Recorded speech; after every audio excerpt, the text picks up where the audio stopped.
রাকসু নির্বাচনের ভোট গণনার বিস্তারিত জানাতে বিশ্ববিদ্যালয়ে কাজী নজরুল ইসলাম মিলনায়তন থেকে সরাসরি যুক্ত হচ্ছেন আমাদের প্রতিনিধি বুলবুল হাবিব। বুলবুল, এর আগের খবরে আমরা জানিয়েছিলাম যে ভোট গণনার প্রস্তুতি চলছে, তো এখনো কি প্রস্তুতি পর্যায়ে আছে নাকি গণনা শুরু হয়েছে? রুমিত, আসলে ভোট গণনা শুরু হয়েছে ইতিমধ্যে। একটা যে একটা হলের ভোট গণনা সম্পূর্ণ হয়েছে। যেহেতু আসলে এই ভোট গণনার কার্যক্রমটা সরাসরি বড় পর্দায় দেখানোর কথা রয়েছে, কিন্তু ইন্টারনেটের সমস্যার কারণে এখন পর্যন্ত সেটা আসলে এই নির্বাচন কমিশন সেটা বড় পর্দায় দেখাতে পারছেন না। সে কারণে কিন্তু অনেকেই বুঝতে পারেন নাই যে আসলে ভোট গণনা শুরু হয়েছে কি না। কারণ বাহিরে আমরা দেখেছি এই কাজী নজরুল ইসলাম মিলনায়তনের বাহিরেও কিন্তু বিপুল সংখ্যক শিক্ষার্থী প্রার্থীরা তারা কিন্তু অপেক্ষা করছেন, কারণ তারা সরাসরি এই ফলাফলটা এই বড় পর্দায় দেখতে চান। সে কারণে তারা কিন্তু বাহিরে অপেক্ষা করছেন।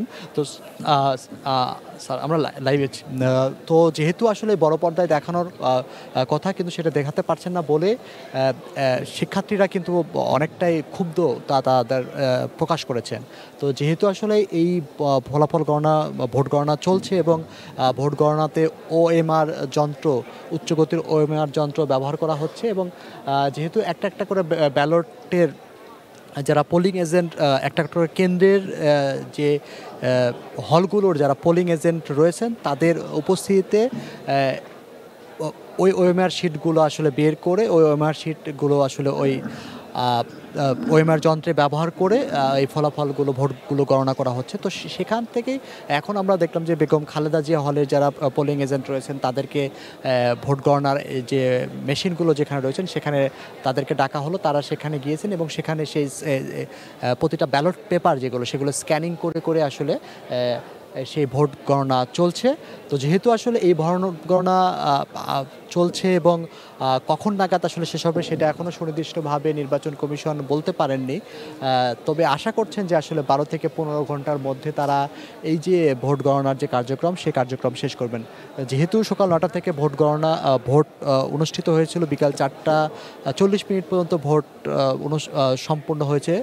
তারপর থেকে কিন্তু ব্যালট পেপারগুলো, ব্যালট বাক্সগুলো এই কেন্দ্রে কাজী নজরুল ইসলাম মিলনায়তন নিয়ে আসা হয় এবং সেখান থেকে ব্যালট পেপারগুলো ধীরে ধীরে বের করে করে এই 9টার কিছু আগে থেকে আসলে এই ভোট গণনা শুরু হয়েছে।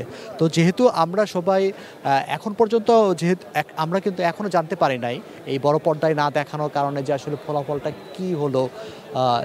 একটা হলের যে ফলাফলগুলো গণনা চলছে সেই ফলাফলে কারা কতজন প্রার্থী কিভাবে এগিয়ে রয়েছে সেটা কিন্তু এখনও সবাই, মানে যারা গণমাধ্যম কর্মী রয়েছেন তারা যেমন অন্ধকারে রয়েছেন, প্রার্থী এবং ভোটাররাও কিন্তু অন্ধকারে রয়েছেন। তো যেহেতু ভোট গণনা এখন চলছে, এরপরে যখন ইন্টারনেটের সমস্যাটা সমাধান হবে তখন আমরা আসলে কে কত করে ভোট পেয়েছেন, কোন প্রার্থী কত করে ভোট পেলেন সেটা আমরা আসলে জানাতে পারবো।